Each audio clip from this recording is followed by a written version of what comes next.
Hello friends, welcome to Ajit study centre. तो आज के इस वीडियो में हम लोग यूज ऑफ लेट से हिंदी से इंग्लिश ट्रांसलेट बनाने के लिए सीखेंगे। तो चलिए शुरू करते हैं आज के इस वीडियो को।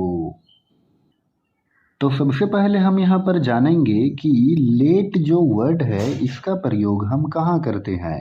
तो देखिए, जिस हिंदी वाक्य के अंत में जाने दो, करने दो, बोलने दो, खेलने दो, सोने दो, पढ़ने दो आदि लगा रहे तो वहां पर प्रयोग करते हैं लेट शब्द का। ठीक है। तो अब यहाँ पर देखिए कि इसका हिंदी से इंग्लिश ट्रांसलेट बनाने के लिए स्ट्रक्चर क्या है। तो देखिए, इसका स्ट्रक्चर है late plus object plus V1 और प्लस में ऑब्जेक्ट। तो देखिए, यहाँ पर जो स्ट्रक्चर है यहाँ पर कहीं पर भी सब्जेक्ट दिखाई नहीं दे रहा है। तो क्यों नहीं दिखाई दे रहा है? क्योंकि ये जो लेट शब्द का प्रयोग होता है वो वैसे वाक्यों में होता है जो इम्पेरेटिव सेंटेंस हो, यानी कि आज्ञा सूचक वाक्य हो। जैसे कि मुझे जाने दो, ये आज्ञा यहाँ पर मांगा जा रहा है। उसे सोने दो, ये भी आज्ञा है। तो इस तरह से के जो वाक्य होते हैं वो इम्पेरेटिव सेंटेंस के अंतर्गत आते हैं और उसको बनाने के लिए, हिंदी से इंग्लिश ट्रांसलेट बनाने के लिए हम लेट शब्द का प्रयोग करते हैं। और इसमें जो सब्जेक्ट होता है वो दिखाई नहीं देता है क्योंकि वो छिपा हुआ रहता है, वो अंडरस्टूड रहता है। ठीक है। तो यहाँ पर देखिए, पहले हम प्रयोग करेंगे लेट का और उसके बाद हम फिर ऑब्जेक्ट का और उसके बाद वर्ब का फर्स्ट फॉर्म और उसके बाद अगर कोई ऑब्जेक्ट रहेगा तब हम उसका प्रयोग करेंगे। तो चलिए अब हम लोग एक एक करके हिंदी से इंग्लिश ट्रांसलेट बनाते हैं। देखिए, पहला में है मुझे जाने दो। तो यहाँ पर देखिए क्या है, स्ट्रक्चर में है सबसे पहले लेट। तो यहाँ पर हम लिखेंगे लेट। चलिए, यहाँ पर हम लिख दिए लेट। अब उसके बाद देखिए यहाँ पर है ऑब्जेक्ट। तो ऑब्जेक्ट क्या है? तो यहाँ पर जो ऑब्जेक्ट है वो है मुझे। तो मुझे का इंग्लिश होता है मी। तो यहाँ पर मी लिख दिए और उसके बाद यहाँ पर है वर्ब का फर्स्ट फॉर्म। तो यहाँ पर देखिए वर्ब क्या है, क्रिया क्या है। तो यहाँ पर जो क्रिया है वो है जाना। ठीक है। तो यहाँ पर हो गया जाना का इंग्लिश हो गया गो। और इस तरह से अब हम फुल स्टॉप लगा देंगे। क्यों? क्योंकि इसके बाद जो है वो एक और ऑब्जेक्ट नहीं है। ठीक है। तो लेट मी गो, मुझे जाने दो। नेक्स्ट है उसे सोने दो। तो यहाँ पर देखिए क्या है, तो यहाँ पर है सबसे पहले लेट। तो यहाँ पर अभी हम लिखेंगे लेट। उसके बाद देखिए ऑब्जेक्ट है। तो ऑब्जेक्ट में क्या है यहाँ पर उसे। तो उसे का इंग्लिश हो जाएगा हिम। तो हिम लिख दिए और फिर यहाँ पर देखिए V1, वर्ब क्या है सोना। तो सोना का इंग्लिश हो जाएगा स्लीप। और फिर देखिए ऑब्जेक्ट है, लेकिन बताइए यहाँ पर ऑब्जेक्ट है नहीं है, इसीलिए यहीं पर हम फुल स्टॉप लगा देंगे। तो इस तरह से उसे सोने दो, इसका इंग्लिश ट्रांसलेट बन गया लेट हिम स्लीप।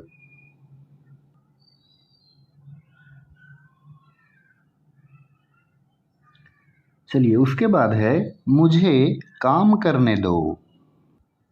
तो देखिए, मुझे काम करने दो, सबसे पहले हम क्या लिखेंगे? तो सबसे पहले हम लिखेंगे लेट और उसके बाद ऑब्जेक्ट। तो ऑब्जेक्ट में क्या है? तो यहाँ पर ऑब्जेक्ट में है मुझे। तो मुझे का इंग्लिश हो जाएगा मी और फिर V1, यानी कि वर्ब क्या है यहाँ पर काम करना। तो काम करना का इंग्लिश हो जाएगा वर्क। ठीक है। और फुल स्टॉप लगा देंगे। तो इस तरह से मुझे काम करने दो, इसका इंग्लिश ट्रांसलेट बन गया लेट मी वर्क।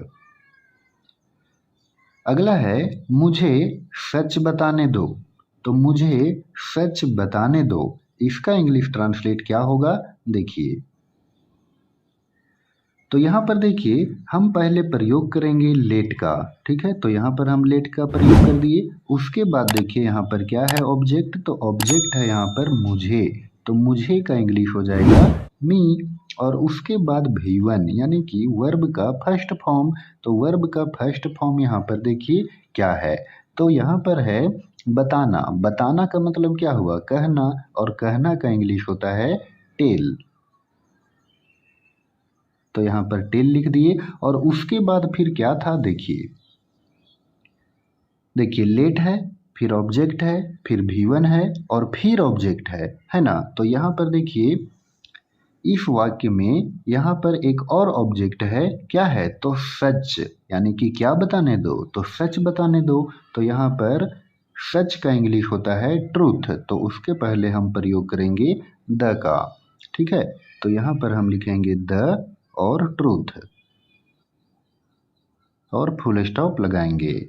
तो इस तरह से मुझे सच बताने दो, इसका इंग्लिश ट्रांसलेट बनेगा let me tell the truth. अगला है उन्हें बात करने दो, तो यहाँ पर हम सबसे पहले लिखेंगे लेट, ठीक है। उसके बाद यहाँ पर देखिए ऑब्जेक्ट में है उन्हें, उन्हें का क्या हो जाएगा तो उन्हें का हो जाएगा देम, देम मीन्स उन्हें। तो यहाँ हो गया लेट देम, उसके बाद V1 यानी कि वर्ब का फर्स्ट फॉर्म, तो वर्ब यहाँ पर क्या है बात करना, ठीक है। तो बात करना का हो जाएगा टॉक और फुल स्टॉप। तो इस प्रकार से लेट देम टॉक, उन्हें बात करने दो। अगला है मुझे समझाने दो, तो मुझे समझाने दो, तो इसमें देखिए क्या है तो सबसे पहले हम प्रयोग करेंगे लेट का, तो लेट यहाँ पर लिख दिए। उसके बाद ऑब्जेक्ट में है मुझे, तो मुझे का इंग्लिश हो जाएगा मी, है ना। और फिर यहाँ पर देखिए ऑब्जेक्ट है, क्या है तो समझाना, तो समझाना का इंग्लिश क्या हो जाएगा एक्सप्लेन करना, है ना, यानी कि वर्णन करना। तो यहाँ पर लिख देंगे एक्सप्लेन, ठीक है, और फुल स्टॉप। तो इस प्रकार से लेट मी एक्सप्लेन, मुझे समझाने दो। अगला है उन्हें फैसला करने दो, तो यहाँ पर हम सबसे पहले क्या लिखेंगे तो आपको पता है सबसे पहले हम लिखेंगे लेट और उसके बाद यहाँ पर ऑब्जेक्ट है उन्हें, तो उन्हें का इंग्लिश हो जाएगा देम, ठीक है। तो यहाँ पर हम लिख दिए देम। उसके बाद क्या है ऑब्जेक्ट में, चलिए ऑब्जेक्ट में तो यहाँ पर उन्हें लिख दिए, देम हो गया। उसके बाद यहाँ पर वर्ब का फर्स्ट फॉर्म, तो वर्ब का फर्स्ट फॉर्म है फैसला करना, तो फैसला करना का इंग्लिश हो जाएगा डिसाइड, ठीक है। और फिर इधर क्या ऑब्जेक्ट है नहीं है, तो इसीलिए यहाँ पर हम लगा देंगे फुल स्टॉप। तो इस प्रकार से उन्हें फैसला करने दो, इसका इंग्लिश ट्रांसलेट बन गया लेट देम डिसाइड। अगला है उसे बोलने दो, तो उसे बोलने दो ये जो हिंदी वाक्य है इसका इंग्लिश ट्रांसलेट क्या बनेगा, इसका जवाब आपको कमेंट सेक्शन में देना है। तो फ्रेंड्स आई होप कि आपको यूज ऑफ लेट से हिंदी से इंग्लिश ट्रांसलेट बनाने के लिए आपको अच्छे से समझ में आया होगा। तो अगर आपको ये वीडियो पसंद आया हो तो आप इस वीडियो को लाइक करें और चैनल पर नए हों तो चैनल को सब्सक्राइब जरूर करें। इस वीडियो को अपने दोस्तों के साथ शेयर करना ना भूलें। धन्यवाद।